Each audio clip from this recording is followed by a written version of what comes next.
All right, now we're going into science. So I so wish we were in school right now. As you can see right here, we have one right there, one, and oop, there goes our second one. 2 salamanders in our tank. This is just a bunch of greenery from a pond nearby. I had Mason go get so they can eat off of it. There are some snails. For example, there's one snail in here, but do you see the legs? Okay. So let me explain this. I named this one Sally the salamander, and the life cycle we've been focusing on. So the life cycle of a salamander is they start with an egg, okay? So there's the other one in there. They start with the egg. Do you notice that they have 2 legs right there? Pretty cool, huh? So they start with the egg, and from the egg, they go into newly hatched larvae. So they look like this, but they don't have the legs, okay? And then they go into maturing larva, which is a stage we're in now where they have the legs. The next and final stage, look how cool that one looks up close. I wish we were in school so you could see this, is going to be the adult. So they're not there yet. We also have tadpoles, thanks to the Brown family. They dropped us off some more tadpoles.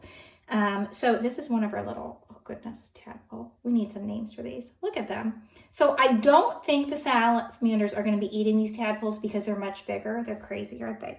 So the life cycle of, watch this, I'm going to move it. Do you see this? And they're going to move. Start moving around, guys. Sometimes I like to shake them up a little bit. Okay, so there's one down there. So the life cycle of the tadpole, it starts with an egg within the water, and then it turns into the tadpole, which you see right here. Let me see if I can get around. Can I get a good look right there? Oh, that one's kind of in the corner. It's hard to see. Okay, so let me see. Come on, tadpoles. Oh, there they go. They're swimming away. They're swimming into the greenery. All right, so the tadpole then grows, sorry, buds. It goes from the egg into a tadpole, and then from a tadpole, it starts growing its legs and its tail goes in, and it goes into a froglet, and then finally an adult frog, okay? So then there's one other thing I want to talk to you about with science, and since we've been focusing on the life cycle of animals, and this one I think you're really going to like. I have to go outside and see if I can get a good view for you. I have been sending pictures. Okay, so right here outside my front door, do you see them?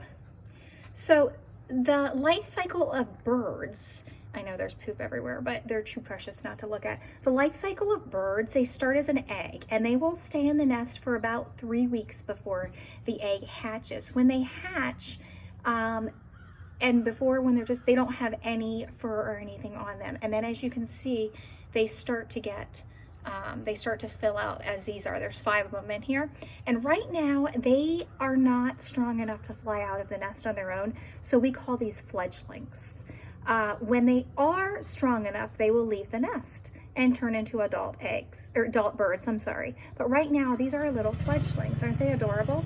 And then I'm gonna show you one more thing. So this one, unfortunately, they've taken off. But if you're in your grass and you happen to see that looks like this, okay? So it looks like a patch right here in your grass. That is not actually dead grass, okay? So this is actually where they're gone, so I'm gonna show you. But I don't want you to pull it up when you're with your family, but do you see, this has been stuffed in here. There is a hole in here. And down under this hole, do you see it's like a burrow of a den? Like I can put my hand in it, okay? This is where every spring we get baby bunnies. So the mama bunny will put her baby bunnies down here, and then she covers them up with this like nesting, okay? So whenever I see this nesting in the middle of our grass, because if you look at my grass, it's green, and then you see that, I know that there's baby bunnies outside. They don't last down here too long because there's usually quite a few, like 4 or 5 of them, and obviously they get big, and this is not a real big hole, but they dig this hole just deep enough to keep their babies safe from predators such as big birds and could be raccoons, could be many other things, little foxes, coyotes. There's many animals that would come after the baby birds. All right, have a wonderful day.